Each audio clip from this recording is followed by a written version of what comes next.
이번에 여러분 뵙게 돼서 너무 감사했고요. 또 평소에 사랑하고 아끼는 우리 권 목사님 섬기는 교회 와서 좋은 모습 보아서 참 좋습니다.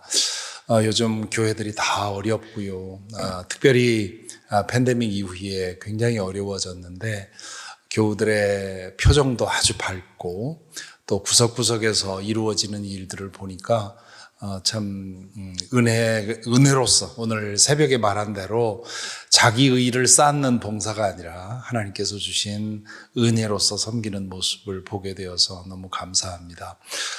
특별히 교단 안에 여러 가지 이슈가 있어서 미국 안에 있는 우리 한인연합감리교회가 한때 300개라고 했는데 지금은 200개 좀 넘는 그런 정도이고요. 그 안에서도 조금 자립하고 그리고 뭔가 교회 바깥을 위해서 일할 수 있는 교회는 불과 30개에서 40개밖에 되지 않습니다. 그것도 지금 팬데믹 이후에 굉장히 줄어들었습니다. 그래서 산타클라라 교회 같은 교회가 책임이 있습니다.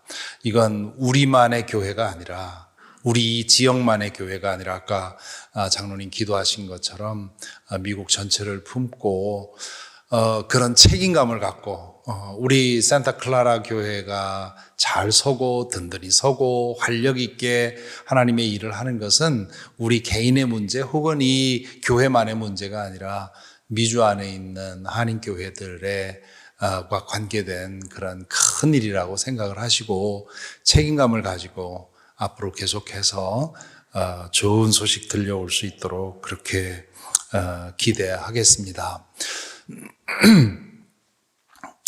이번에 새로운 세상 그리고 새로운 출생, 오늘은 새로운 영성이라고 하는 제목을 가지고 말씀을 드리겠는데요.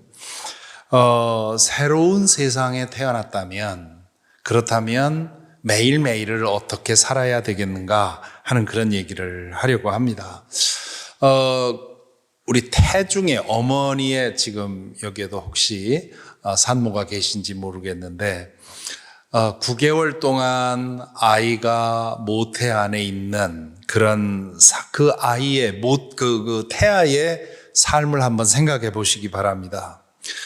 만약에 그 태아에게 생각할 능력이 있다면 그 아이는 아마 어머니의 뱃속 그 모태가 이 세상의 전부라고 생각하겠지요.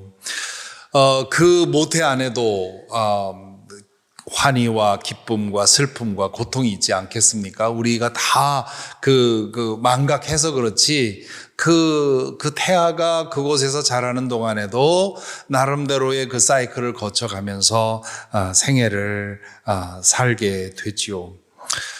그 기간이 다 지나고 태어날 즈음에 만일에 그 태아가 의식이 있다면 아마 있을 겁니다. 있는데 다 이제 망각이 되어서 모르는 건데 그 태아의 인식에서 지금 이 순간이 어떤 순간이라고 생각할까?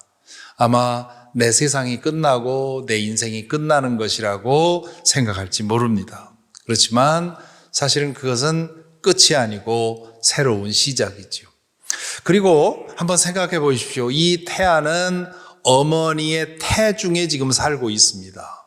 그리고 그 아이가 볼 수 있는 것, 느낄 수 있는 것은 어머니의 태 안에 있는 세상밖에 없습니다. 그러나 우리가 볼 때는 어떻습니까? 그 아이는 비록 어머니의 태중에 있지만 이 세상 안에 살고 있는 거죠. 다만 그 어머니의 어머니의 몸 바깥에 있는 세상이 어떤지를 모르고 있을 뿐이지 그 아이는 어머니의 태중에서만 사는 것이 아니라 세상 속에 사는 겁니다. 만일에 이 세상이 제대로 돌아가지 않는다면 그 아이도 살 수가 없죠. 어머니가 이 세상에서 활동을 하면서 음식도 먹고 휴식도 하고 이런 이 세상 안에서 어머니가 제대로 활동하기 때문에 태중에 있는 아이가 살고 있는 것이지요. 그러니까 그 아이는 그 어머니 몸 바깥에 있는 세상이 어떤지 전혀 모르지만 그 세상과 연결되어 있는 것이고 그 세상 안에 사는 것이고 결국 그 세상으로 태어나는 거 아닙니까? 그렇다면 90년 동안의 우리의 인생도 그런 것이 아닐까라고 추정해 볼 수 있지 않겠어요? 어떤 사람, 유물론자들은 그런 거 없다고, 이 세상이 전부고, 물질이 전부고, 이 목숨이 전부라고 생각을 합니다.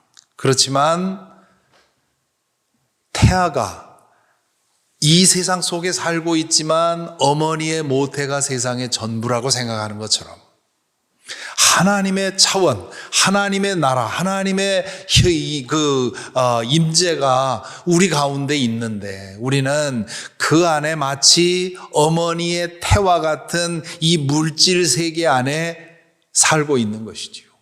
우리는 이 물질 세계가 전부라고 느끼지만 그러나 예수께서 말씀하신 것처럼 우리 가운데 하나님 나라가 있고 하나님이 다스리시고 하나님이 일하시고 역사하시고 일을 만들어 가십니다. 그러므로 태아는 생각할 능력이 부족하기 때문에 그렇기 때문에 그 세상이 전부라고 믿고 있지만 우리는 그것을 뛰어넘어야 되겠죠. 그것을 뛰어넘을 수 있는 것은 예수 그리스도께서 우리에게 오셔서 그 세상이 있음을 보여주셨죠. 말씀으로 가르쳐 주셨고 또 여러 가지 이적으로 보여주셨을 뿐만 아니라 부활의 사건을 통해서 죽음이 전부가 아니고 이 목숨이 전부가 아니고 무덤이 우리의 인생의 끝이 아니라는 것을 보여주셨습니다. 그러므로 우리는 이런 사인들을 보면서 지금 우리가 비록 보지는 못하지만 하나님의 나라가 우리 가운데 있고 그리고 이 세상에 우리의 삶이 전부가 아니라 이것이 끝나고 나면 우리는 마치 태아가 새로운 세상으로 태어나는 것처럼 우리도 그렇게 새로운 세상, 하나님의 차원으로 태어날 것이라고 하는 그런 믿음을 가질 수 있지요. 태아가 만일에 출생 이후에 이러한 90년 동안의 삶이 이어진다고 하는 것을 안다면 그렇다면 어머니 모태 속에서 그 아이가 어떻게 살까? 아마 그걸 전혀 모르는 아이와 달리 살아가겠죠. 우리도 마찬가지입니다. 우리가 이 세상에서 살아가는 것이 전부라고 생각하고 물질이 전부고 목숨이 전부라고 생각하고 사는 것과 이것이 전부가 아니고 예수께서 우리에게 가르쳐 주셨고 보여주셨고 또 수많은 사람들이 영적 체험을 통해서 경험한 그 하나님의 차원이 우리를 에워싸고 있고 그리고 마지막에 새하늘과 새 땅으로 그것이 우리에게 현실로 드러난다고 하는 사실을 믿고 살아간다면 이 땅에서 우리가 매일매일 사는 방법이 달라질 수밖에 없다. 그래서 그것을 새로운 영성이라고 하는 그런 제목으로 오늘 말씀을 나누려고 합니다. 오늘 선택한 성경 본문 요한복음 4장에 나오는 이 사마리아 여인의 이야기는 아주 많이 알려진 잘 아는 말씀이지요. 하지만 또한 오해를 많이 받아온 그런 말씀 중에 하나입니다. 여기 3절부터 5절에 보면 예루살렘 성전에 올라가셨던 예수님께서 유다 광야로 나가셨다가 갈릴리로 향하십니다. 그런데 유다로부터 갈릴리까지 가기 위해서는 그 중간에 사마리아라고 하는 지역이 있습니다. 예수님께서 이 유다에서 갈릴리로 가실 때 사마리아를 통과하여야 하겠는지라 4절에 보면 유대를 떠나서 다시 갈릴리로 가실 때 사마리아를 통과하여야 하겠는지라. 이 4절을 이해하려면 당시의 이 유대 땅의 상황에 대해서 좀 이해를 해야 되는데 이미 알고 계신 분도 계시겠지만 잘 아직 모르는 분도 계실 테니까 좀 설명을 하면요. 이 이스라엘이 솔로몬 이후에 북왕국과 남왕국으로 분리가 되지요. 그리고 722년에 북왕국의 그 수도가 사마리아인데 북왕국이 아시리아에 의해서 멸망당합니다. 그리고 아시리아는 한 나라를 멸망시키면 그 나라가 독립하지 못하도록 정책을 썼는데 그 정책이 혼혈 정책입니다. 그래서 정복한 나라의 주민의 일부를 제국으로 흩어버리고 제국의 여러 곳에서 여러 인종들을 데려다가 그 제국에 살게 함으로써 피를 섞어버리는 거죠. 그러니까 민족의 정체성을 말살시켜버림으로써 독립하지 못하게 만드는 정책을 썼습니다. 그런데 남왕국 유다는 587년까지 독립을 이어오다가 바벨론에 의해 멸망을 하지요. 그러니까 약 100년의 시간 동안 남왕국 유다는 나라 주권을 지켜오는 동안에 약 100년 동안 기간 동안에 북왕국 이스라엘 지역에 살던 사마리아와 갈릴리 지역에 살던 유대인들이 이스라엘 사람들이 피가 완전히 섞여 버리는 겁니다. 그래서 우리는 아브라함의 자손이라고 하는 말을 할 수 없을 정도로 그렇게 민족성이 흐려져 버렸지요. 그런데 남왕국 유다는 바벨론에 의해서 멸망을 당했는데 바벨론은 어떤 정책을 취했느냐 하면 혼혈 정책을 취한 것이 아니라 유배 정책을 취했습니다. 그래서 그 한 나라를 점령하면 그 나라의 지도급이 되는 그 재력과 권력과 지력을 가지고 있는 그런 지도력이 있는 사람들을 모두 포로로 데려다가 바벨론에 살게 했습니다. 그렇게 함으로써 그 독립을 주도할 만한 그런 리더십을 완전히 없애버린 거죠. 유다에도 그렇게 행한 겁니다. 그러다가 약 한 70년 후에 페르시아가 바빌로니아를 멸망시키면서 고레스 대왕이 자유정책을 사용하게 됩니다. 그래서 바벨론으로 포로되어 온 모든 민족들에게 조국으로 돌아가도 된다고 하는 그런 허락을 하지요. 자, 그렇게 되니까 약 한 200년 지나고 나니까 북왕국 이스라엘의 10지파는 완전히 혼혈이 되어서 정체성을 잃어버렸고 남왕국 유다의 2지파는 계속해서 유대인으로서 이스라엘 사람으로서의 정체성을 지키게 된 겁니다. 그러다 보니까 남왕국 유다 사람들이 북왕국 이스라엘 사람들을 이방인 취급을 했습니다. 상종하지도 않았고요. 그리고 그들을 아주 차별하고 무시했던 것이지요.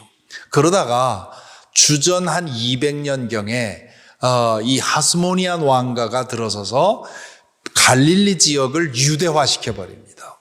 그래서 예수님 시대에 이르면 남왕국 유대 지역, 이 예루살렘에 있는 남쪽 유대 지역과 저 북쪽에 있는 갈릴리 지역은 서로 유대인이라고 하는 그런 연대감을 갖고 살았고 그 중간에 있는 사마리아 지역은 이방인 지역으로 인식이 됐던 거지요. 마치 샌프란시스코에 슬럼가가 있는 것처럼 유대인들은 마치 슬럼가를 대하는 것처럼 혹은 범죄인들을 대하는 것처럼 사마리아인들을 피해 다녔고 사마리아 사람들은 유대인들을 자기들을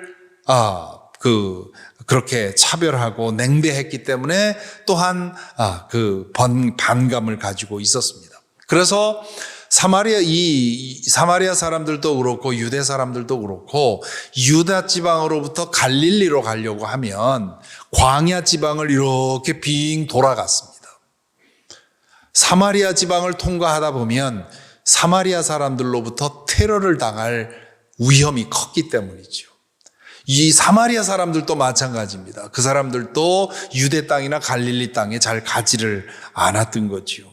자, 그렇기 때문에 많은 사람들이 당연히 유대에서 갈릴리로 가거나 갈릴리에서 유대 땅으로 갈 때는 광야길로 돌아서 가는 것으로 되어 있어요. 그런데 오늘 4절에 뭐라고 했습니까? 다시 보여주시면 4절에 보면 사마리아를 통과하여야 하겠는지라.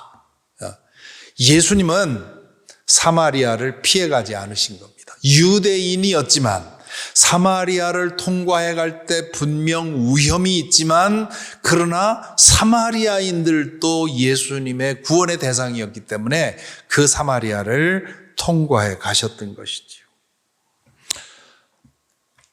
이 상황은 오늘 이 다인종, 다종교 세상에 사는, 사회에 사는 우리 그리스도인들에게 특별히 우리 인종 차별 의식이 매우 강한 아주 뿌리 깊은 우리 한인 그리스도인들에게 아주 중요한 그런 시사점이 있습니다. 당시에 이 사마리아인들을 차별하고 혐오하던 사람들이 어떤 사람들이냐? 유대인들이었습니다. 유대인들 중에도 믿음이 깊다는 사람이 그랬습니다. 율법에 대한 충성심이 강할수록 사마리아인들을 냉대하고 차별했던 것이지요. 신앙이라는 게 이렇습니다. 잘못 가면 신앙이라고 하는 것이 오늘 아침에도 그런 말씀 드렸습니다마는 신앙의 방향이 잘못되면 기도를 가장 많이 하는데 가장 독선적이고 가장 영적으로 교만한 사람이 되고 교회 일을 가장 열심히 하는데 그러나 가장 자기의가 높아지는 그런 경우처럼 믿음이 좋다는 사람들이 더 많은 사람들을 차별하고 냉대하고 혐오하는 일들이 있는 겁니다. 최근에 한국에서 그 한국 기독교 사회연구원인가 하는 데서 서베이를 해서 그 결과물을 냈는데 그 기사를 보고 참 많은 생각을 하게 됐습니다. 어떤 질문을 했느냐 하면 기독교인, 특별히 개신교인과 신앙을 갖지 않은 사람들에게 똑같이 물어본 겁니다. 당신이 전철을 타고 가는데 옆자리에 이런 사람이 오면 당신은 어떤 느낌이겠습니까? 노숙자가 오면 거부감이 있다. 그래도 참겠다. 친절하게 해주겠다. 동성애자가 오면 거부하겠다. 불편하겠다. 아니면 잘 대해주겠다. 이런 질문들을 한 거예요. 그런데 믿지 않는 사람이나 믿는 사람이나 그들에 대한 거부감과 차별의식이 다르지 않았다는 거죠. 그런데 그 중에도 동성애자들과 이슬람 교인들에 대한 그런 거부감은 개신교인들이 훨씬 높더라는 거죠. 그 조사 결과를 보고 우리 개신교인들의 믿음이라고 하는 것이 이게 어떤 건가?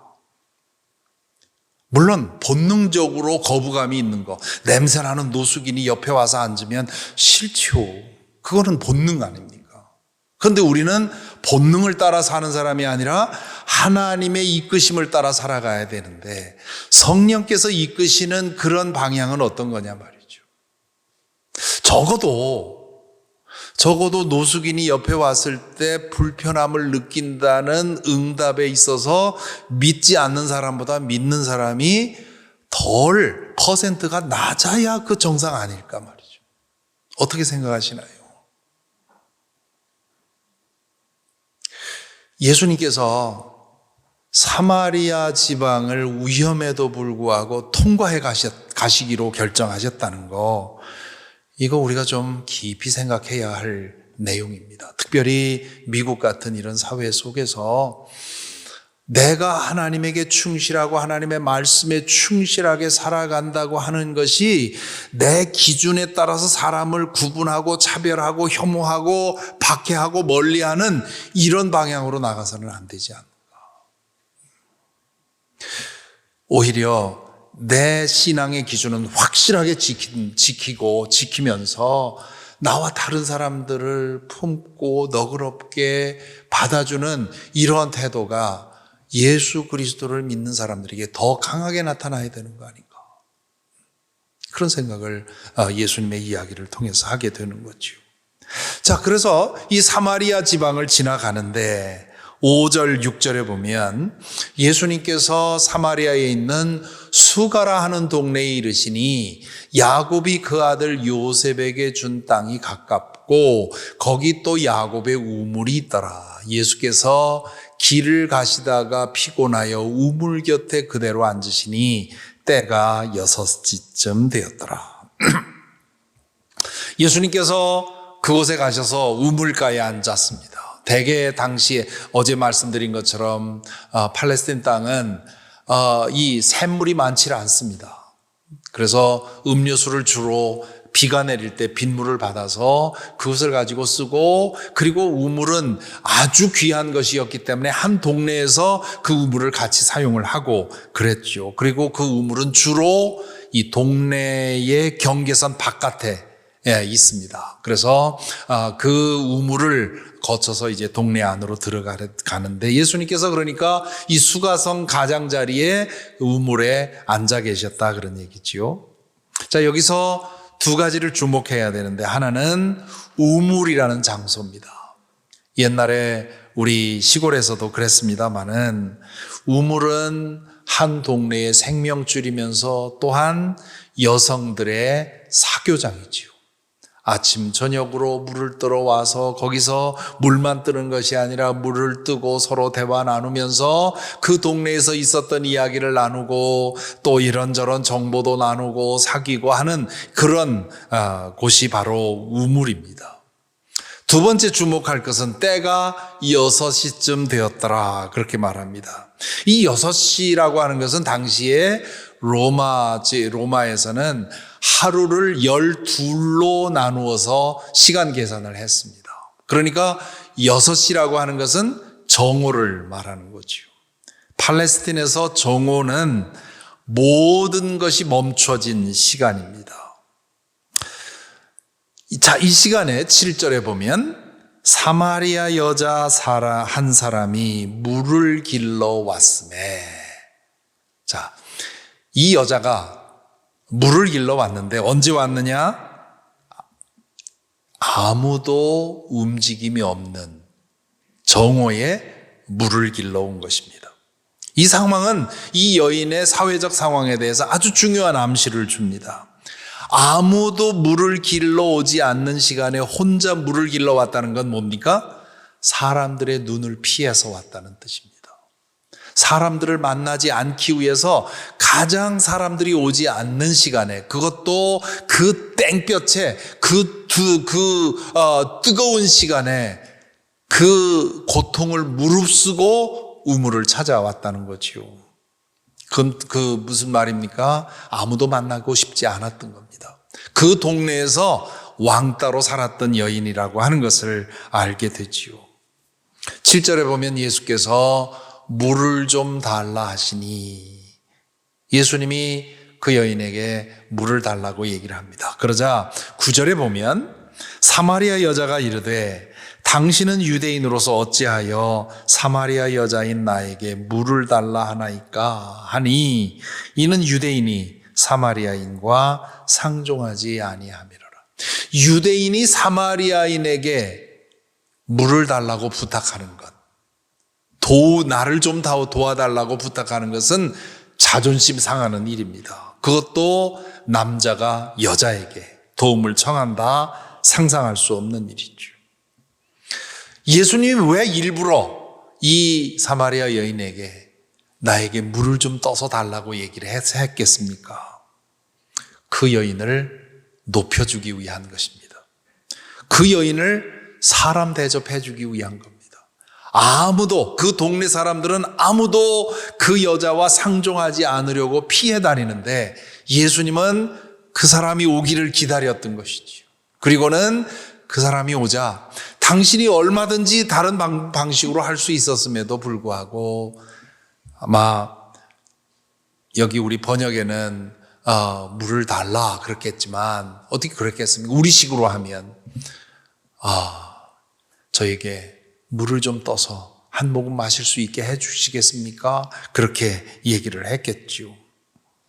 그것을 통해서 이 여인은 너무도 오랜만에, 그게 얼마나 몇 달, 몇 년 만인지 모릅니다, 한 사람으로부터 인간으로 존중받는 그런 경험을 한 겁니다. 그런데 그것도 유대인으로부터 그런 대접을 받은 거지요. 예수님은 이 여인의 사회적 상황을 알았습니다. 그 여인의 가장 심각한 문제는 사회적인 고립이었죠.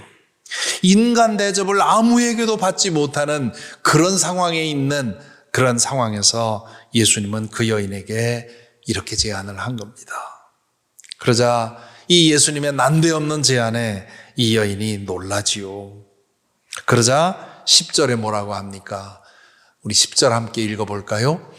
예수께서 대답하여 이르시되 내가 만일 하나님의 선물과 또 내게 물을 좀 달라 하는 이가 누구인 줄 알았더라면 내가 그에게 구하였을 것이요 그가 생수를 내게 주었으리라.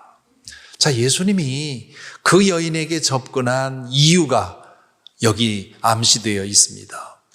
그 여인에게 있는 내면의 갈증.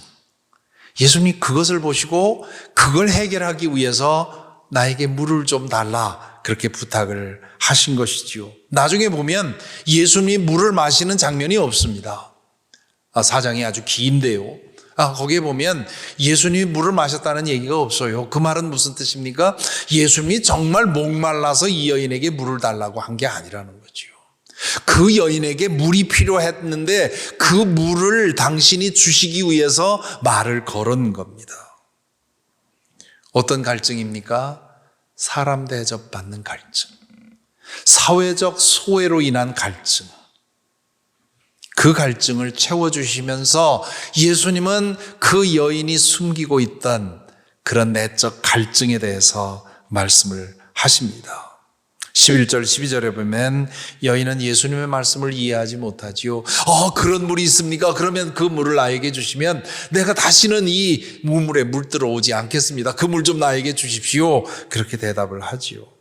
그러자 13절 14절에서 아주 중요한 말씀을 하십니다. 우리 다시 한번 같이 읽어보겠습니다. 예수께서 대답하여 이르시되 이 물을 마시는 자마다 다시 목마르려니와 내가 주는 물을 마시는 자는 영원히 목마르지 아니하리니 내가 주는 물은 그 속에서 영생하도록 솟아나는 샘물이 되리라. 예수님은 그 여인으로 하여금 우물물로는 만족시킬 수 없는 인간의 내면의 갈증을 보게 하십니다. 그 갈증은 하나님을 떠남으로써 하나님 없이 살아가는 삶에서 오는 갈증입니다. 예수님은 그 갈증을 해결할 물을 주신다는 거죠. 그 물은 한번 마시면 속에서 샘물처럼 흘러서 더 이상 그 물을 뜨러 다니는 이유가 없습니다. 그러자 15절에 뭐라고 합니까? 여자가 이르되 주여 그런 물을 내게 주사 목마르지도 않고 또 여기 물을 기르러 오지도 않게 하옵소서. 지금 여자는 아직도 예수님의 말씀을 이해하지 못하고 있습니다. 아니면 아는데 모르는 척하고 이렇게 말하고 있는지도 모르겠습니다. 그러자 예수님은 그 여인의 문제를 어드레스하기 위해서 대전환을 시도하십니다. 이제 16절 이하에 그 말씀이 나오는데 그 본문은 길어서 읽지를 않았는데요. 16절에 보면 예수님께서 그 여인에게 가서 내 남편을 불러오라 그렇게 말합니다. 자, 예수님께서 지금 이 대화를 계속하고 있는데 여인이 자신의 문제를 확 열지 않으니까 이제 그의 아킬레스건을 건드리신 겁니다. 가서 내 남편을 불러오라. 그러자 17절에 보면 여자가 대답하여 이르되 나는 남편이 없나이다. 그러자 예수께서 이르시되 네가 남편이 없다 하는 말이 옳도다. 너에게는 남편 5이 있었고 지금 있는 자도 내 남편이 아니니 내 말이 참되도다. 자, 여기서 이 여인의 문제가 드러납니다. 이 여인의 문제는 남자의 문제였습니다. 그런데 왜 이 남자의 문제가 이 여자의 문제였느냐? 거기에 대해서 지난 수백 년 동안 이 여인에 대한 오해가 있었습니다.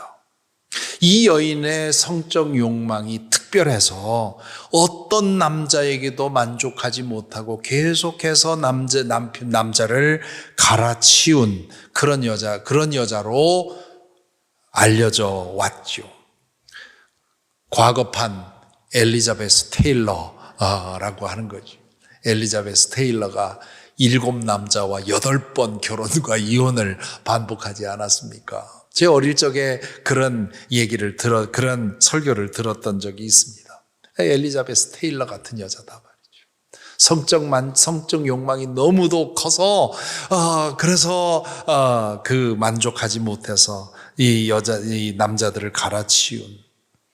그런데요, 예수님 당시에 유대인들에게 있어서 이혼은 남자의 일이지 여자가 할 수 있는 일이 아니었습니다.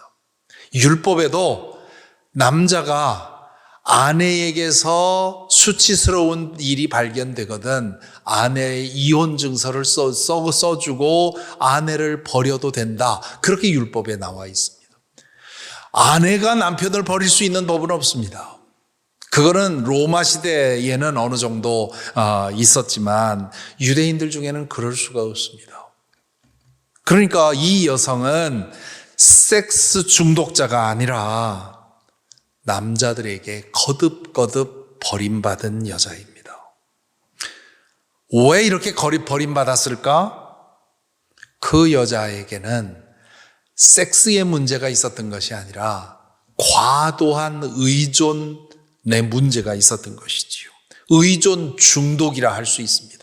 너무도 내면이 허하기 때문에 누구에겐가 전적으로 의존하지 않으면 살 수 없는 그런 여자였던 거지요. 그런데 누군가가 나를 그렇게 전적으로 의지하면 사람은 누구나 우리 내면에 그 악마성이 있기 때문에 누군가가 나에게 전적으로 의지하면 그 사람을 우습게 여기고 그 사람을 유린하게 되고 그리고는 부담 갖고 버리게 되어 있습니다. 그렇게 거듭 버림받아도 이 여인은 누구에겐가 의존하고 살 수밖에 없기 때문에 남자들에게 6번이나 버림받았음에도 불구하고 또 다른 사람에게 의존할 수밖에 없는 그런 내면의 허함이 너무도 강한 여자였다는 것이지요. 그것이 남자들에게 끊임없이 어뷰즈 당하는 원인이 되었고, 그렇지만 버림받아도 여전히 기댈 곳은 남자밖에 없었기 때문에 누군가가 값싼 정을 주면 거기에 희망을 걸고 의지하고 그리고는 또 버림받고 하는 일을 반복한 겁니다. 아마 저도 제가 그동안 살아오면서 그런 분들 보았습니다. 아마 여러분들도 한두 사람 그런 경우에 있는 사람들을 보았을 겁니다. 지금 이 여인은 그 의존 중독을 남성에게서 찾았는데요. 그러나 그건 여자들만의 문제가 아닙니다. 우리 남자들도 마찬가지입니다. 우리의 내면의 공허함이 커지면 무언가에 중독될 수밖에 없습니다. 그것이 알코올 중독이 될 수도 있고 갬블링 중독이 될 수도 있고요. 혹은 약물 중독이 될 수가 있고 이 돈의 중독이 될 수 있고 일의 중독이 될 수 있고 모든 종류의 중독을 이 여인은 우리에게 보여주는 겁니다. 하나님에게 만족하지 못하는 우리의 내면은 무엇인가에 중독됨으로써 그것을 해결하려고 하는 그런 문제가 있는 것이지요. 19절 그 후에 예수님께서 이렇게 얘기를 하니까 이 여자가 19절 20절에 보면 여자가 이르되 주여 내가 보니 선지자로소이다. 자기의 숨겨진 그런 사생활의 문제를 알아맞히니까 선지자라고 얘기를 하지요. 그러면서 갑자기 이 여인이 예수님에게 질문을 던집니다. 뭐라고 질문하냐면 우리의 조상들은 이 산에서 예배하였는데 당신들의 말은 예배할 곳이 예루살렘에 있다 하더이다. 무슨 얘기를 하는 거냐 하면 사마리아인들은 그리심산에 성전을 세워놓고 여기서 하나님께 예배하면 하나님께서 들으신다고 그렇게 가르쳤습니다. 그런데 유대인들은 예루살렘에 있는 성전에 와야만 하나님을 만날 수 있다고 얘기를 했어요. 이 여인은 그리심산에서 성실하게 제사를 드리던 사람입니다. 그런데 그리심산에서 예배를 드려도 내면의 그 공허함이 해결되지 않으니까 이 여인이 무슨 생각을 한 거냐 하면 이 혹시 그리심산이 아니라 시온산에 가면 거기서 예배드리면 하나님을 만날 수 있고 그렇게 되면 내 이 문제를 해결할 수 있을까 하는 질문을 하게 된 것이지요. 내 문제가 영적인 문제라는 걸 이 여인도 알고 있었어요. 하나님을 만나서 내 이 내면의 공허함이 해결이 되면, 그렇다면 내가 이 중독으로부터 벗어날 수 있다고 하는 것을 알았어요. 그런데 그 방법을 알 수가 없는 거예요. 이 여인은 아마도 내가 시온산에 가서 예배드리면 이 문제를 해결할 수 있지 않을까 생각을 한 것이지요. 그러자 예수님이 그 질문에 대해서 yes and no로 답을 하십니다. 당신의 문제가 예배의 문제라 하는 당신의 생각은 맞습니다. 그러나 당신의 문제를 해결하기 위해서 시온산으로 가는 거, 그거는 답이 아닙니다. 당신의 문제는 예배의 장소의 문제가 아니라 예배의 태도의 문제입니다. 그렇게 얘기를 하죠. 그래서 이 4장에서 제일 중요한 말씀 중에 하나인 21절에, 4장 21절에 예수께서 이렇게 말씀하십니다. 예수께서 이르시되 여자여 내 말을 믿으라. 이 산에서도 말고 예루살렘에서도 말고 너희가 아버지께 예배할 때가 이르리라. 그러면서 23장 23절 24절에서 이렇게 말씀하십니다. 아버지께 참되게 예배하는 자들은 영과 진리로 예배할 때가 오나니 곧 이때라. 아버지께서는 자기에게 이렇게 예배하는 자들을 찾으시느니라. 하나님은 영이시니 예배하는 자가 영과 진리로 예배할지니라. 과거 성경에는 신령과 진리로 예배할지니라 그렇게 얘기를 했는데, 번역을 했었는데, 새 번역에서 영과 진리로 그렇게 번역을 해놨죠. 영과 진리로 예배한다는 말은 무슨 뜻이냐? 영이신 하나님과 인격적인 사귐 가운데 살아간다는 뜻입니다. 하나님의 사랑 안에 머물러 살아간다는 뜻입니다. 늘 하나님과 동행하는 그런 삶의 예배를 드린다는 뜻입니다. 모든 신앙의 행위가 하나님과의 관계에 집중된다는 뜻입니다. 그 관계가 결여된 신앙 행위는 헛된 몸부림일 뿐입니다. 이렇게 말씀하시자 그 여인이 즉시로 깨달음을 얻습니다. 왜 그랬겠습니까? 오래도록 이 문제를 가지고 번민해 왔거든요. 어떻게 하면 내 이 문제, 이것이 분명히 예배의 문제이긴 한데 아무리 제사를 드려도 예배를 드려도 해결되지 않으니 이 문제를 어떻게 해결해야 되나? 시온산에 가면 해결이 될까? 어떻게 하면 해결할 수 있을까? 그걸 가지고 늘 고민하며 씨름해 왔는데, 그러다 보니까 예수님께서 이렇게 탁 말씀하시자 그의 문제가 해결이 된 것이지요. 그래서 28절에 보면 여자가 물동이를 버려두고 동네로 들어갑니다. 여인의 영적 갈증이 즉시로 해결됐다는 얘기입니다. 그리고 이 여인의 태도가 즉시로 달라집니다. Before, After로 달라지는데요.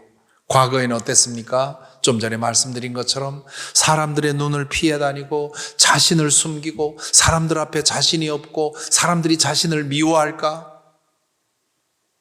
혐오할까? 두려워서 떨던 그런 사람이었는데, 애프터는 어떻습니까? 나중에 그 이후의 이야기를 들어보면 사람들을 찾아다닙니다.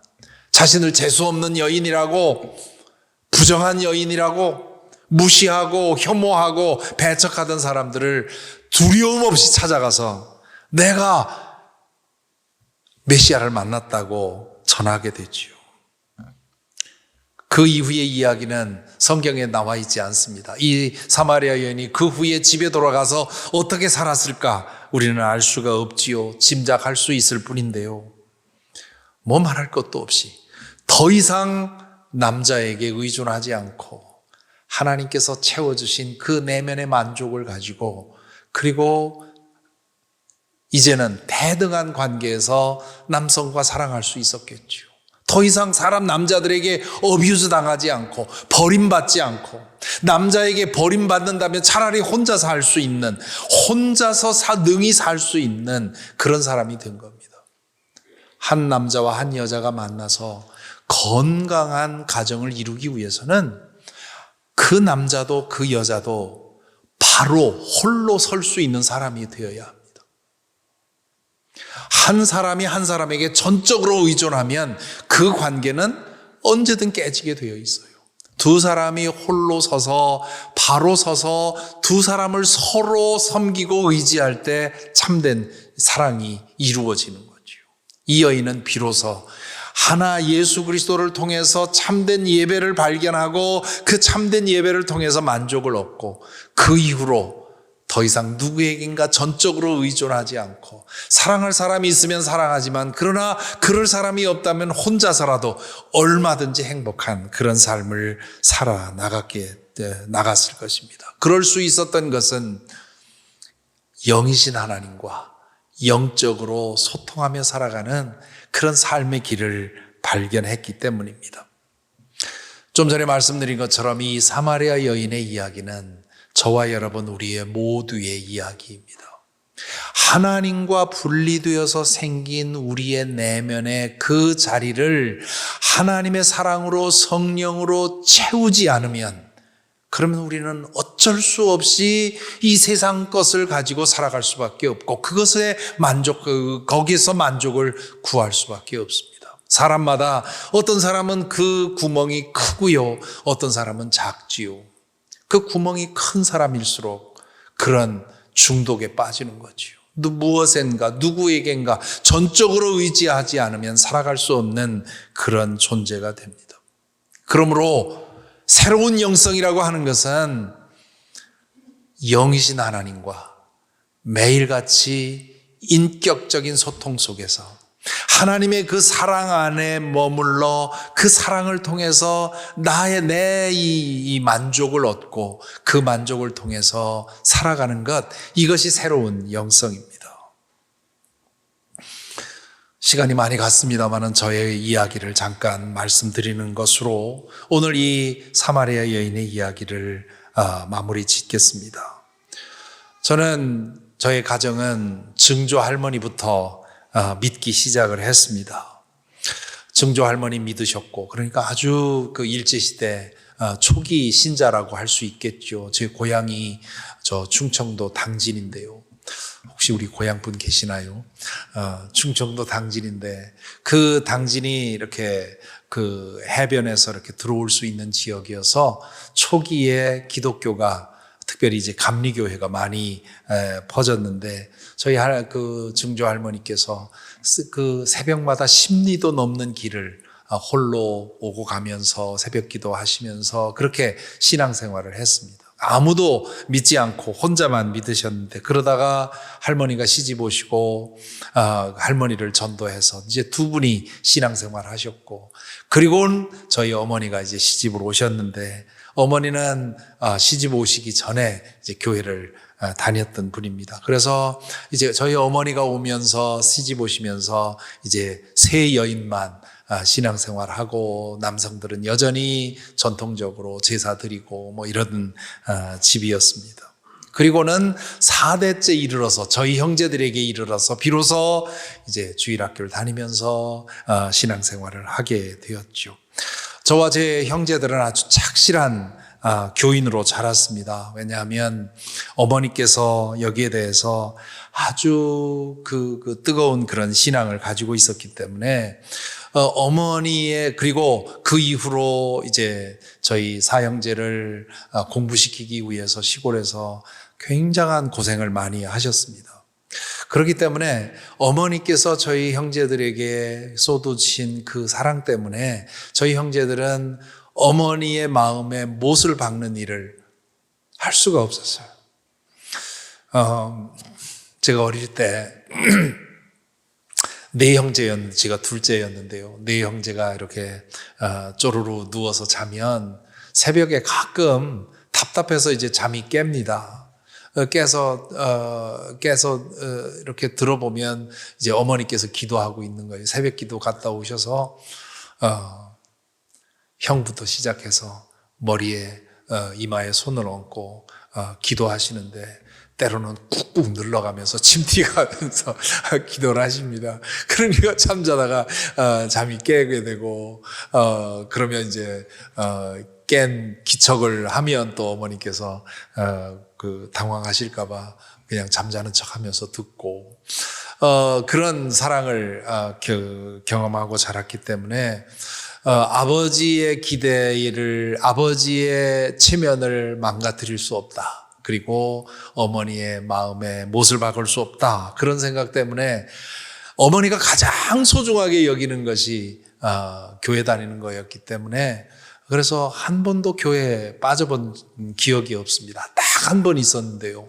초등학교 4학년 때인가 교회를 가는데 교회로 가는 길과 이렇게 갈라져서 학교 가는 길이 있었는데 그 갈라지는 길에서 제 친구가 기다리고 있습니다. 그러면서 뭐라고 하느냐면 오늘 학교에서 축구 시합이 있는데 한 사람이 필요하다. 그러니 가서 축구 시합 하자고. 그래서 아니라고 나 교회 가야 된다고 그랬더니 끝날 때쯤 오면 된다고 그렇게 얘기를 해서 생각해 보니까 그럴 것 같더라고요. 그래서 이제 가서 그 축구를 하다가 평소에 주일학교 끝나고 돌아오는 그 시간 그 학교에 있는 시계 보고는 그 시간에 맞춰서 게임도 다 끝내지 않고 이제 무서워서 왔는데 예배 끝나고 오신 어머니가 굳은 표정으로 어디 갔었냐고 그래요. 그러면 속을 줄 아는 거죠. 그런데 어머니가 교회 가셨는데 제 주일학교 선생님이 영봉이 안 왔다고 어디 갔냐고 아프냐고 그랬으니 교회 가겠다고 나간 놈이 안 왔으니 어머니가 얼마나 화가 나셨겠어요. 저를 손을 붙들고 그 방으로 들어가시더니 제 막내 동생 기저귀로 문고리를 그리고는 때리는데 그 때리는 게 아니라 패는 거예요. 패는 거. 죽는 줄 알았어요. 제가 하도 이제 울면서 소리를 지르니까 할머니가 문을 뜯고 들어와서 이놈이 옆에 애 죽이려고 하느냐고 그러면서 저를 풀어주셨죠. 그게 굉장한 상처가 될 수도 있었는데 상처되지 않은 이유가 어머니가 나를 얼마나 사랑하시는지 알았기 때문이죠. 중학교 2학년 때인가 방학 동안에 방학에 이제 시골에 내려가서 제가 인천에서 학교를 다녔거든요. 그리고 방학이 되면 이제 시골 가면 그러면 이제 어머니께서 이제 그 농사일을 하셨기 때문에 어머니의 농사일을 도와드려야 된단 말이죠. 아주 일하기가 싫었던 모양이에요. 여름에 먹는 것도 시원찮고 그때는 여름에 보릿고개 시기여서 그냥 이 퉁퉁 부른 보리쌀 물에 말아 먹고 일하고 뭐 그럴 때였기 때문에 며칠 일하다가는 그냥 collapse 했어요. 뭐 그때 이제 제 몸 거의 비슷한데 갑자기 힘을 못 쓰고 그러니까 어머니가 큰일 났다 이제 싶었는지 저를 들쳐업고 병원 가기 위해서 정류장까지 뛰시는 거예요. 저희 집에서 이제 정류장까지 가려면 이 샌프란시스코 언덕 같은 데를 자꾸 넘어가야 돼요. 그 여름에 그 뜨거운 한낮에 점심 먹다가 쓰러졌는데 저를 들쳐업고는 달리다가 숨 차면 그 자리에서 헉헉대면서 그리고 숨 고르고는 또 뛰시고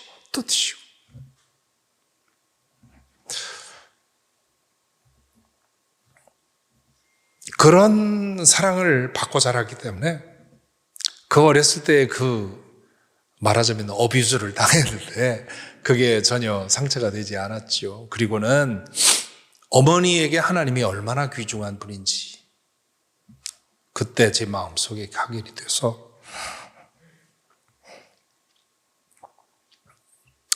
계속 이제 착실하게 교회를 다녔죠. 그런데 그럼에도 불구하고 어머니 때문에 다닌 거지. 그러니까 그때 저에게 하나님은 하나님 할아버지인 거죠. 하나님 아버지가 아니라 우리 어머니가 아버지로 모시는 하나님 할아버지를 어머니를 기쁘게 하기 위해서 이제 다녔던 건데, 중학교 2학년 때 어느 집회에 가서 이제 이제 예수 그리스도를 나의 주님으로 받아들이고 이제 하나님을 아버지라고 부르고 그런 관계가 이제 재설정이 되는 일이 있었습니다. 그리고 그때 이제 마지막 날에 목사가 되기를, 목사로 헌신할 사람들 일어나라고 할 때 제가 일어나서 저를 드리는 그런 기도를 드렸었습니다. 그리고는 이제 그 후로 이게 저의 소명이라고 생각하고 지내왔는데, 고등학교 2학년 때 아버님에게 바로 신학대학을 가겠다고 했더니 당장 자퇴하고 시골 내려와서 농사 지으라고, 내 아들 어렵게 공부시켜서 목사 따위 시키고 싶지 않다 그렇게 말씀을 하셨어요. 그때는 참 아버지가 신앙적이지 못하다, 하나님의 뜻을 막는다 그렇게 생각을 했는데, 나중에 지나고 보니까 그것도 하나님께서 나를 인도하신 길이었다 생각을 합니다. 그래서 아버지께서 반대해서 제가 시무룩하게 있으니까 어머니께서 오셔서 저에게 아주 이상한 얘기를 들려주세요. 무슨 얘기를 하냐면, 몇 년 전에 저희 어머니께서 가졌던 유일한 휴가가 여름에 용문산 산상 집회, 용문산이라고 들어보셨죠? 한국에서 신앙생활 하신 분들 아실 텐데, 용문산이라고 거기서 산상 집회를 여름에 열었는데, 그때 일주일 가서 산상 집회에서 기도하는 게 어머니에게는 유일한 휴가였어요. 근데 거기서 가서 이제 지내시는데 어느 해인가 예언 기도하는 분이 계시다고, 그러면서 사람들이 가서 예언 기도를 받더래요. 그런데 그래서 어머니도 그럼 나도 받아야 되겠다 해서 가서는 내 아들의 이름을 적어주고는 아들들을 위해서 예언 기도를 해달라고 부탁을 했답니다. 근데 그분이 형의 이름을 부르고 기도하고 제 이름을 부르고 기도하더니 이 아들은 하나님의 종으로 사용될 사람이다 그러더래요.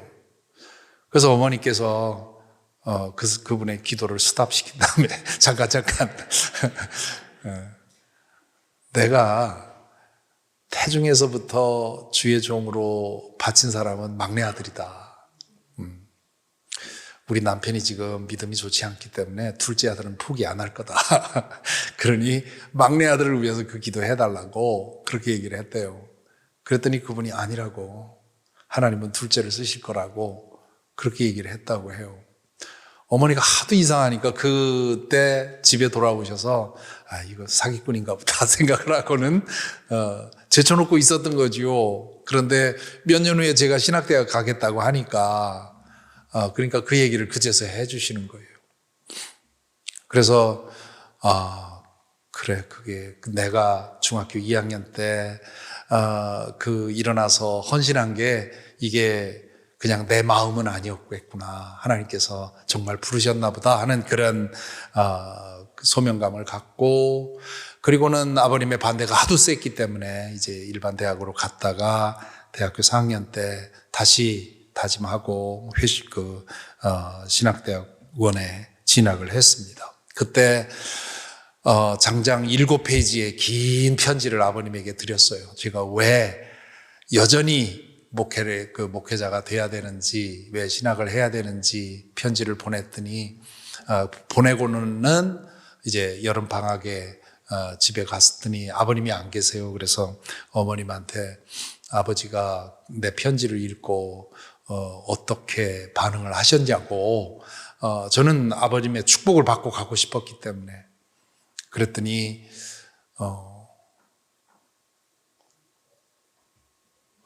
눈물을 훔치시더라고. 그날 저녁에 오셨는데 허락하겠다. 그렇지만 네 동생들을 내가 가르쳐야 되기 때문에 돈은 못 도와준다. 네가 알아서 공부해라. 그러면서 허락을 해 주셨죠.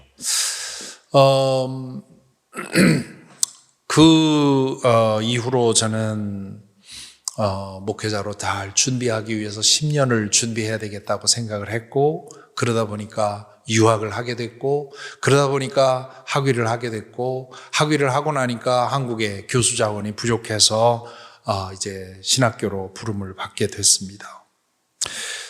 92년에 신학교에 교수로 부임을 해서 열심히 아주 재미있게 신나게 가르치면서 일을 했습니다. 그리고 교회에서도 불러주셔서 낮에는 학교에서 가르치고 저녁이면 교회 가서 강의도 하고 집회도 하고 뭐 그렇게 열심히 살았습니다. 그런데 한 6년쯤 지나서부터 제 마음 안에 어둠을 느끼기 시작을 했습니다. 이게 점점 그 어둠이 깊어지면서 제가 하는 일에 만족감이 점점 사라지게 됐고, 생활은 분주함에 찢겨 있었고, 사랑하는 사람들과의 관계가 점점 드라이해지기 시작을 했고요. 무슨 문제가 있었던 것은 아닙니다. 제 아이들과의 관계도, 제 아내와의 관계도 그냥 평균적으로 보면 좋은 관계이지만, 그러나 점점 사막화되고 있는 것을 느꼈고요. 그리고 그렇게 살다 보니까 제 육체적인 컨디션도 별로 좋지 않았고요. 그래서 그때도 이제 미국에 이런저런 일로 1년에 한 번씩 오게 됐는데, 올 때마다 한 일 중에 하나가 타일러놀 맥시멈 스트렝스 한 병을 사가지고 가면 1년 동안 다 먹었어요, 그거를. 그러니까 그렇게 정신없이 무질서하게 정신없이 살아가면서 두통이 생기면 그냥 타일러놀 먹고 그냥 달린 거죠. 브레이크 없는 자동차처럼 달린 거죠. 그러니 이게 얼마나 아이러니입니까? 목사요, 신학 박사요, 교수인데 매일 성경을 붙들고 씨름하고 성경을 가르치는데, 학교와 교회 현장에서 열심히 일하는데, 그런데 24시간 성소에 살고 있는 것과 다름이 없는데, 마치 저의 내면은 사막처럼 점점 드라이해지고 메말라지고, 그것이 점점 깊어지더니 어느 해인가 더 이상 견딜 수가 없다는 생각이 들었습니다. 7년째 되는 해였던 것으로 생각을 하는데, 이 어둠을 대면해서 뚫어내지 않으면 내가 영적인 사기꾼이 되거나 아니면 내 신앙을 잃어버리거나 그렇게 될 거라고 생각이 됐어요. 그래서 그해 여름방학에 내가 계획했던 모든 일 다 내려놓고, 그리고는 신앙생활을 처음부터 다시 배우면서 시작을 했습니다. 외부에서 초청하는 거 대부분 사양하고, 학교 일을 최소한만 하고, 그리고 남은 시간을 기도와 묵상과 독서를 통해서 신앙에 대해서 다시 배우고, 그리고 배우는 대로 그것을 실천하고 실행하고 연습하고, 그러면서 방학 동안에 그렇게 치열하게 하고는 개학이 되면 또 꼭 필요한 만큼 강의를 하고 나머지 시간은 공부하고 저의 내면의 그런 노력을 하고요. 그러다 보니까 저의 신앙생활이 형식만 있었을 뿐 하나님과의 관계는 허술해져 있고 비어 있었다는 것을 알게 되었습니다. 이 여인과 같은 상황이지요. 이 여인은 남자에게 의존하는 의존 중독을 가졌었다면, 저는 일 중독에 빠져서 결국 내 내면의 문제가 더 심각해졌던 것이죠. 그래서 외부 활동을 다 끊고 하나님과의 관계에 집중했습니다. 기도와 침묵과 묵상과 독서와 이런 걸 통해서. 그러자 이 생활이 점점 깊어지면서 제 생활 속에 들어오면서 하나님의 사랑 안에서 만족을 경험하기 시작을 했죠. 내 생각과 내 마음과 내 삶이 하나님의 질서에 조율되기 시작을 합니다. 그때 발견해서 지금까지 제가 가장 좋아하고 가장 많이 암송하는 그 말씀이 시편 131편의 말씀입니다. 여호와여, 내 마음이 교만하지 아니하고 내 눈이 오만하지 아니하오며 내가 큰 일과 감당하지 못할 놀라운 일을 하려고 힘쓰지 아니하나이다. 실로 내가 내 영혼으로 고요하고 평온하게 하기를 젖된 아이가 그의 어머니의 품에 있음 같게 하였나니 내 영혼이 젖된 아이와 같도다. 이스라엘아, 지금부터 영원까지 여호와를 바랄지어다. 내 영혼이 여기 젖된 아이와 같도다. 젖된 아이가 어머니 품에 안겨 있으면 어떻게 합니까? 젖달라고 보채고 울고 그러지 않습니다. 어머니의 품에 안겨 있는 것만으로 충분히 만족하지요. 어머니의 품에 그 따뜻한 느낌, 어머니에게서만 나는 그 분냄새, 어머니의 그 호흡 소리, 그걸 느끼는 것만으로 세상 아무것도 두려울 것이 없는 그런 평안을 얻게 되지요. 그런 평안을 비로소 얻게 되었습니다. 그러자 저의 삶이 그 before and after로 분명하게 달라졌습니다. 제 아내가 지금 여기 있는데요. 아내가 그 과정을 다 보았어요. 제가 가르치던 학생들도 방학이 끝날 때마다 저에게서 달라지는 것을 동료 교수들도 느끼고요. 그전에는 브레이크 없는 자동차와 같이 좌충, 우돌, 갈팡질팡 하면서 살았는데, 그리고 관계보다는 성취가 우선이었고 일이 더 먼저였고, 나 자신을 사람들에게 열어 보이는 걸 두려워했고, 만성 두통에 흔들리는 눈빛에 정말 무질서하게 살았어요. 신앙이라고 하는 것이 내 밥벌이는 되었지만 내 그 삶의 질을 변화시키진 못했단 말이죠. 그러나 이러한 전환을 한 후에 그 애프터의 저의 삶은 한 번에 한 걸음씩 견고하게 걷는, 뭔가 무게중심이 있는 것 같은 그런 삶으로 바뀌게 됐고요. 성취하는 것보다, 일보다 관계가 더 중요하다고 하는 것, 그 우선순위가 분명해졌고요. 그러다 보니까 나 자신을 열어보이는 것에 대해서 아무런 두려움이 없어졌습니다. 평안함과 안정감이 있고요. 저의 연약함과 저의 부족함과 저의 실수와 이 모든 것들 선선히 인정할 수 있게 되었고, 그것을 보일 수 있게 되었고요. 나 자신에 대해서 자신감을 갖게 되었어요. 그전에는 나를 은폐하고 어떻게든 나를 더 좋게 보이려고 애를 썼지만 이제는 있는 그대로 보이는 거에 아무런 두려움이 없게 되었습니다. 그것이 오늘날까지 30대 후반에서부터 오늘 그 20여 년 넘게 저의 삶을 유지해온, 저의 삶이 그래도 하나님 안에 쓰임받을 수 있는 그런 자원이 되었다고 할 수 있죠. 더 이상 어떤 큰 것을 욕심내지 않고 하나님이 원하시면 언제라도 내 가진 것을 내려놓을 수 있고 작아질 수 있고 변방으로 나갈 수 있고, 내 안에 하나님께서 주신 만족감이 있기 때문에 그렇게 살 수 있었고요. 그렇게 살다 보니까 그것을 알아보고 저에게 제가 감당할 수 없는 그런 신뢰를 주시는 분들이 생겼어요.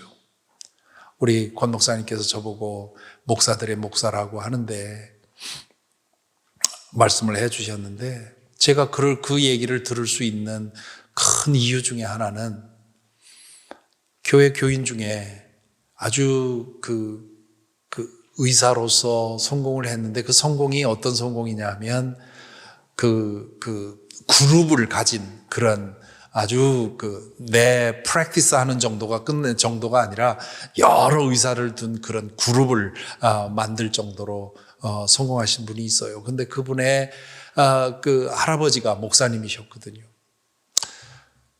그분이 늘 내가 이렇게 성공했는데 목회자들을 위해서, 교회를 위해서, 하나님을 위해서 뭔가를 해야 된다는 그런 책임감을 갖고 있었어요. 그런데 그분이 제 설교를 들으면서 제 삶의 모습을 보면서 저 사람한테는 돈을 다발로 맡겨도 문제가 없겠다 하는 신뢰를 얻은 거예요. 그래서 그분이 제가 이제 이 목회자들을 위한 그런 일을 한다는 것을 알고는 1년에 몇만 불씩 저에게 주십니다. 그동안에 목회자 모아서 컨퍼런스도 하고 여러 가지 일들을 하고 올 수 있었던 것은 그분이 그렇게 맡기시기 때문에 그래요. 부담돼요, 이제는. 지난 12년 동안 집 한 채 값을 받았어요, 제가. 매년 그렇게 주십니다. 그리고 어떻게 썼는지 묻지도 않으세요. 제가 그 맡긴 돈을 한 푼도 저 자신을 위해서 사용하지 않고 당신들의 뜻을 위해 사용할 것을 알고는 그렇게 하시는 거예요. 연말이 되면 어려운 목회자들 도와주라고 또 빅책을 하나 보내주셔요. 우리 교인 중에 한 분은 회계사신데 이분은 가끔 가다가 1년에 한두 번씩 캐시 다발을 가지고 오십니다. 5,000불. 헌금으로 기록하지 말라고 해요. 목사님 알아서 어려운 사람들 도와주십시오. 이게 체크를 주면 교회에다 놓고 이렇게 사용을 하는데 캐시를 주셔요. 그걸 놓고 목회자들이든 어려운 분들이든 생기면 넉넉히 도와줄 수가 있어요. 그럴 수 있었던 것은 하나님 안에서 내가 만족을 얻고 그리고 나를 위해서가 아니라 하나님 나라를 위해서 하나님을 위해서 일하는 그런 모습을 보았기 때문에 그랬겠죠. 앞으로 저는 이제 몇 년 남지 않았습니다. 이제 이런 일을 우리 권 목사님이 하셔야 돼요. 여러분도 권 목사님 잘 지켜보시고 저분이면 돈을 다발로 맡겨도 괜찮겠구나. 세상에 알고 보니까 돈은 많은데 돈을 어디에 써야 할지 고민되는 분들 많더라고요. 목사가 거기에 대해서 신뢰를 주니까 넉넉히 내십니다. 그리고는 얼마든지 필요한 거 있으면 말씀하시라고 그래요. 저는 또 저대로 책임 있게 사용하지요. 어제도 말씀드렸지만 저는 그 무엇에도 꿀리지 않습니다. 그 무엇에 대한 욕심도 없어요. 정말 하나님의 뜻대로 하나님의 뜻을 따라 내 남은 인생을 사는 것, 그것밖에 없습니다. 하나님 안에서 모든 것을 만족했기 때문입니다. 이것이 영성입니다. 새로운 영성이라고 하는 것은 우리의 신앙이 하나님을 알고 하나님 안에서 만족하고 하나님으로 충분히 만족하기에 이 세상 것들에 대해서는 내려놓을 수 있는, 이 여인이 예수님을 만나고 해답을 얻고는 물동이를 내버려 두고 동네로 들어가서 내가 만난 사람을 여러분 만나보십시오 라고 얘기한 것처럼 저와 여러분도 이 새로운 영성으로 이 세상을 살아가시길 바랍니다. 여러분의 삶 속에 늘 하나님의 그 은혜와 기쁨이 충만해지고 그 능력으로 살아가는 저와 여러분이 되기를 바랍니다. 처음 시작할 때 말씀드린 것처럼 우리는 태아처럼 우리 눈에는 보이지 않지만 태아가 이 온 우주 속에 살아가고 있는 것처럼 아직 우리 눈에는 확실하게 보이지 않지만 하나님의 나라 가운데 우리는 살고 있습니다. 그것을 예수 그리스도께서 보여주셨고요. 그것을 또한 우리의 신앙 체험을 통해서 보여주십니다. 그 하나님과 영이신 하나님과 연결이 되어서 그 영이신 하나님과 동행하면서 복된 삶을 살아가는, 그리고 이 세상을 복되게 하는 저와 여러분이 되기를 바랍니다. 기도하겠습니다.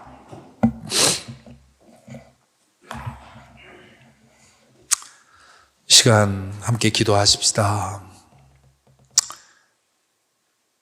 사마리아 여인의 이야기를 통해서 우리 자신의 이야기를 봅니다.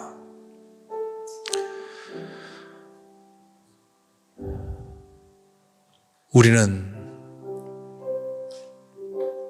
우리의 내면의 그 공허함을 채우기 위해서 무슨 노력으로, 어떤 방식으로 노력해 왔습니까? 영이신 하나님과의 매일매일의 그 깊은 관계 속에서 살아가면서 하나님 안에서 만족하기에 이 세상 것들에 대해서는 마음을 떼고 자유로워지고 자유하게 살아가는 그런 삶을 살아가고 있습니까? 비록 내 눈에 보이지 않지만 우리가 하나님의 나라 안에 살고 있다는 사실을 기억하고 그렇게 살아가고 있습니까? 아니면 믿는다고 하면서도 물질에만 붙들려 있고, 믿는다고 하면서도 내가 원하는 그 욕망을 채우기 위해 하나님, 그 내가 원하는 것을 들어주십시오, 내가 원하는 것을 채워주십시오, 그렇게 기도하고 사는 것은 아닙니까? 믿음이란 하나님 안에서 만족을 얻고 그동안 발버둥치며 얻으려고 했던 모든 욕망을 내려놓는 일입니다. 욕망을 비우는 일입니다. 욕망을 하나님의 능력으로 채우는 일이 아니라 욕망을 비우는 일입니다. 하나님 안에서 참된 만족을 찾고 그 만족된 기쁨으로 살아가는 새로운 영성의 삶을 살도록 이 시간 우리 자신을 위해 기도하십시다. 기도하겠습니다.